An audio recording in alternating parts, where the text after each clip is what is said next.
बिस्मिल्लाहिर्रहमानिर्रहीम। अस्सलाम वालेकुम नाज़रीन करम। इमरान खान साहब का जादू जो है वो चढ़ के बोल रहा है और मुस्लिम नून की मुश्किलात जो हैं उनके अंदर इजाफा हो रहा है। और नवाज शरीफ साहब भी बड़ी मुश्किल में हैं और आपने देखा कि इतनी ज़्यादा मुश्किल में है कि अब उन्हें कुरान पाक पर हलफ लेने की ज़रूरत भी पड़ गई है।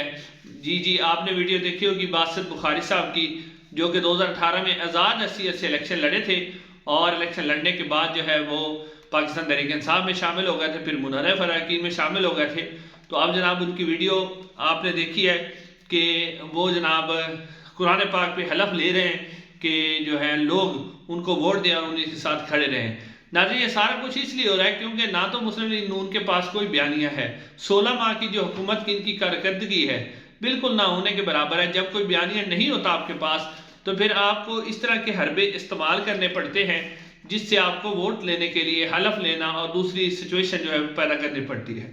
अब जवेद लतीफ़ साहब भी आज एक बयान दिया, उन्होंने वो कह रहे थे कि जनाब आला कि कुछ रिटायर अफराद जो हैं वो मियां नवाज शरीफ साहब की राह में रुकावट डाल रहे हैं। अब नाज़रीन जवेद लतीफ़ साहब को कौन समझाए कि कौन उनकी राह में रुकावट डाल रहा है? उनकी राह के अंदर रुकावट जो डाल रहे हैं वो पाकिस्तान की आवाम है। उन्होंने जो शहबाज शरीफ साहब ने 16 महीने की हुकूमत की है, वो जो कारकर्दगी है ना वो उनकी राह में रुकावट डाल रही है। कोई रिटायर नहीं उनकी राह में रुकावट डाल रहा। तो ये सब कुछ ऐसे ही मियां साहब को और अपने आप को तसल्ली देने के लिए इस तरह के बयानात पाकिस्तान मुस्लिम नून की दे रही है। असल में जो नवाज शरीफ साहब हैं उनकी मुश्किलात के अंदर इजाफा हो चुका है। इजाफा इसलिए हुआ है क्योंकि मियां नवाज शरीफ साहब को कहा गया था कि वो IPP के साथ जो है इंतखाबी इत्तेहाद बनाए अपना और उन्हें कुछ नशिस्तें दें। अब मियां नवाज शरीफ साहब जो हैं वो चाहते हैं कि वो जो है खुद सादा अक्सरियत हासिल करें या 2/3 मेजॉरिटी हासिल करें और किसी की उन्हें ज़रूरत ना पड़े, लेकिन वो होता हुआ नज़र नहीं आ रहा क्योंकि ग्राउंड के ऊपर मियां साहब की ख्वाहिश इसलिए पूरी नहीं हो रही और मियां साहब के ऊपर प्रेशर भी डाला जा रहा है। मियां साहब को कहा भी जा रहा है कि आप ज़्यादा से ज़्यादा इंतखाबी इत्तेहाद करें। उसकी वजह है कि मियां साहब का वोट बैंक है नहीं, पॉपुलरिटी बिल्कुल है नहीं। पॉपुलरिटी इमरान खान की है, वोट बैंक इमरान खान का है। तो अब जब आप किसी के बलबूते पर आएंगे ना, अपने बलबूते पर नहीं आएंगे, जब आपका अपना वोट बैंक नहीं होगा, आपके पास अपना वोट बैंक नहीं होगा, आपको लोग पसंद नहीं करते होंगे, तो फिर आप जब किसी के कंधे का सहारा लेंगे तो फिर उसकी बात भी आपको माननी पड़ेगी। लिहाजा आप मियां साहब के ऊपर प्रेशर है कि वो IPP के साथ जो है वो अपने जो मामलात है वो ठीक करें। हालांकि IPP के साथ उनके मामलात काफ़ी ख़राब हैं। वो इसलिए क्योंकि इस वक्त जो है मौलाना फजलुर रहमान साहब वो भी मियां साहब को आंखें दिखा रहे हैं। वो भी कह रहे हैं कि क्योंकि मौलाना फजलुर रहमान साहब के हवाले से भी खबरें आ रही हैं कि उन्हें शायद ग्रीन सिग्नल दे दिया गया है कि वो जो KPK के अंदर जो है वो हुकूमत मौलाना फजलुर रहमान साहब को दी जाएगी। इसलिए मौलाना फजलुर रहमान भी उनको जो है पल्लू पकड़ाते हुए दिखाई नहीं देते। उसके अलावा जो MQM है उसके साथ भी मियां नवाज शरीफ साहब के ताल्लुकात काफ़ी ख़राब होते हुए नज़र आ रहे हैं।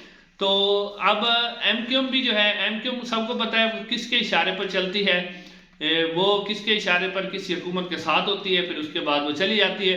तो इसलिए अब MQM जो है वो भी बड़ा प्रेशर बढ़ा रही है। जो कि पहले बड़ी उनके प्यार की पींगें बढ़ रही थी तो अब नहीं बढ़ रही। अब वो प्रेशर बढ़ा रही है, मियां साहब को ब्लैकमेल कर रही है। तो वो इसलिए कर रही है कि शायद उन्हें ये भी बता दिया गया है कि ठीक है अगर आप मुस्लिम नून से आप इत्तेहाद नहीं करना चाहते तो आपको पीपल्स पार्टी के साथ मिला दिया जाएगा। और पीपल्स पार्टी के साथ भी मिलाया जा सकता है। आपने देखा होगा कि बहुत से ऐसे रहनुमा सरफराज भुट्टी समेत और भी बहुत से ऐसे रहनुमा जिन्होंने पाकिस्तान मुस्लिम नून के अंदर शामिल होना था वो पाकिस्तान मुस्लिम नून में शामिल नहीं हुए और उसके बाद वो शामिल हो गए जनाब किसी में पाकिस्तान पीपल्स पार्टी के अंदर। और बहुत से ऐसे रहनुमा जो पीपल्स पार्टी छोड़ना चाह रहे थे उन्हें नहीं छोड़ने दी गई, वो दोबारा पीपल्स पार्टी में चले गए। इसका मतलब है पीपल्स पार्टी को भी ग्रीन सिग्नल दे दिया गया है। तो अब नवाज शरीफ साहब की मुश्किलात में इसलिए इजाफा हो रहा है कि नवाज शरीफ साहब जो है इस वक्त वो अजीब व गरीब किस्म की ख्वाहिशात का इजहार कर रहे हैं। एक तो उन्होंने ख्वाहिश का इजहार ये किया है, नंबर 1 तो पहले वो चाहते थे कि जो पाकिस्तान तहरीक इंसाफ के साथ जो कुछ हो रहा है इससे पहले जिस तरह गिरफ्तारियाँ हुई 9 मई के वाक़यात के बाद और लोग जो रूपोश हैं वो अलहदा से है और वो बहुत से लोग से प्रेस कॉन्फ्रेंस करवा के उन्हें पाकिस्तान तहरीक इंसाफ छुड़वा दी गई। तो उसके बाद भी जो है मियां साहब को जब लगा, क्योंकि आपने देखा है कि मियां साहब कोई पंजाब के अंदर किसी किस्म का कोई जलसा नहीं कर सकते, बल्कि इनके जो उम्मीदवार हैं वो हल्के के अंदर कैंपेन करने के लिए नहीं जा सकते। अब इस परेशानी के आलम में जो है मियां साहब जो है अजीब से अजीब ख्वाहिशात इस्टेब्लिशमेंट से और कर रहे हैं और उनकी ख्वाहिशात निकलने की कोशिश वो दिल से उनके निकल रही है कि इस्टेब्लिशमेंट हमारे साथ ये करे वो करे। اب وہ چاہتے ہیں کہ تحریک انصاف کے اوپر جو آپ نے کریک ڈاؤن کیا، لوگوں سے پریس کانفرنس کروائی، اس کے باوجود بھی میری داد گلتی ہوئی نظر نہیں آتی۔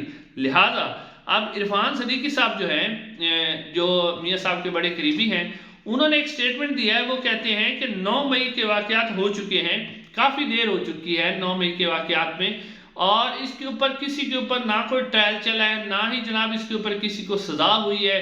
اور وہ کہتے ہیں کہ 18 جو آرمی یعنی کہ جو حاضر سروس آرمی کے افسران تھے، ان کے خلاف 9 مئی کے واقعات کے حوالے سے کارروائی ہو چکی ہے، لیکن جس پارٹی نے، یعنی انہوں نے نام نہیں دیا لیکن ان کا کہنا تھا کہ 9 مئی کے واقعات جو ملوث افراد ہیں نا، ان کے اوپر کسی قسم کی کارروائی نہیں ہوئی۔ یعنی اب یہاں دیکھیں تو عرفان صدیقی صاحب جو بات کر رہے ہیں وہ میاں نواز شریف صاحب کی بات کر رہے ہیں، مریم نواز صاحبہ کی بات کر رہے ہیں۔ وہ یہ کہہ رہے ہیں اسٹیبلشمنٹ سے باقاعدہ طور پر ایک مطالبہ کیا جا رہا ہے کہ صرف یہ کافی نہیں ہے کہ آپ ان کی پریس کانفرنس کروائیں یا آئی پی پی میں انہیں شامل کروا لیں، اس پر ہم راضی نہیں ہوں گے، بلکہ آپ کیا کریں، آپ جناب اس طرح کریں کہ آپ پاکستان تحریک انصاف پر مکمل طور پر پابندی لگا لیں، جس کا پہلا جو مرحلہ تھا وہ تقریباً آپ نے دیکھا ہوگا کہ وہ چیف الیکشن کمیشن نے جو پاکستان تحریک انصاف کے بلے کا نشان بھی واپس لے لیا، اور ساتھ ساتھ جو انتخابی پارٹیوں کے حوالے سے انہوں نے فہرست جاری کی پاکستان تحریک انصاف کا، اس کے اندر نام ہی نہیں ہے۔ اب یہ تو پاکستان تحریک انصاف کل اس کو پشاور ہائی کورٹ میں چیلنج کرے گی، اس کے بعد اس کے اوپر کوئی فیصلہ ہو سکے گا، لیکن بقول عرفان صدیقی صاحب کے کہ پاکستان تحریک انصاف کو 9 مئی کے واقعات میں، یعنی وہ کہتے ہیں کہ یہ بہت بڑا واقعہ 9 مئی کا، اس کے اندر مکمل طور پر پاکستان تحریک انصاف کے جو کارکن ہیں، جو گرفتار ہے، انہیں بھی سزا دی جائے، اور مکمل طور پر پاکستان تحریک انصاف کو بین کر دیا جائے، پاکستان تحریک انصاف جو ہے وہ مقابلے میں کہیں بھی نہ رہے۔ یہ عرفان صدیقی صاحب میاں نواز شریف صاحب کے کہنے پر جو ہے اپنی خواہش کا اظہار کر رہے ہیں، تو اس سے لگتا ہے کہ نواز شریف صاحب جو ہے اسٹیبلشمنٹ کے اوپر مزید پریشر بڑھانا چاہتے ہیں۔ ان کے ذہن میں یہ بات ہے کہ میرے علاوہ اسٹیبلشمنٹ پر چوائس نہیں ہے، لیکن یہ میاں صاحب جو سوچ رہے ہیں یہ غلط سوچ رہے ہیں۔ ان کے پاس جو ہے چوائس اس وقت بھی پاکستان پیپلز پارٹی، آپ نے دیکھا اسد زرداری صاحب کو سرکاری پروٹوکول بھی دیا جا رہا ہے، انہیں پورا فیسیلیٹیٹ کیا جا رہا ہے، تو اس حوالے سے میاں نواز شریف صاحب کا جو پریشر ہے یہ بھی ناکام ہو جائے گا۔ میاں نواز شریف صاحب کو گھٹنے ٹیکنے پڑیں گے، کیونکہ جب ان کے پاس ووٹ بینک نہیں ہے، ان کی مقبولیت نہیں ہے، تو پھر ان لوگوں کی بات بھی ان کو ماننی پڑے گی۔ لیکن آخر میں آپ کے سامنے یہ خبر رکھنی ہے کہ مریم نواز صاحبہ جو کہ لاہور سے بھی الیکشن لڑ رہی ہیں، انہوں نے جناب سرگودا سے بھی الیکشن لڑنے کا فیصلہ کیا، صوبائی اسمبلی کا پی 80۔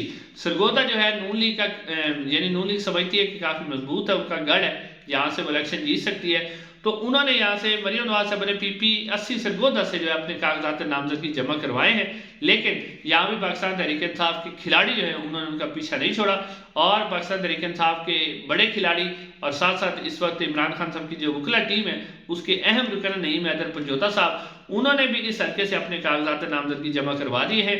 اب مریم نواز صاحب کو مقابلہ کرنا پڑے گا نعیم حیدر پنجوتا صاحب کا، تو آپ دیکھتے ہیں کہ اس کا کیا نتیجہ نکلے گا۔ ناظرین آج کے اتنے، چینل کو ضرور سبسکرائب کیجیے گا، انشاءاللہ اگلی ویڈیو ملاقات ہوگی۔ السلام علیکم ورحمۃ اللہ۔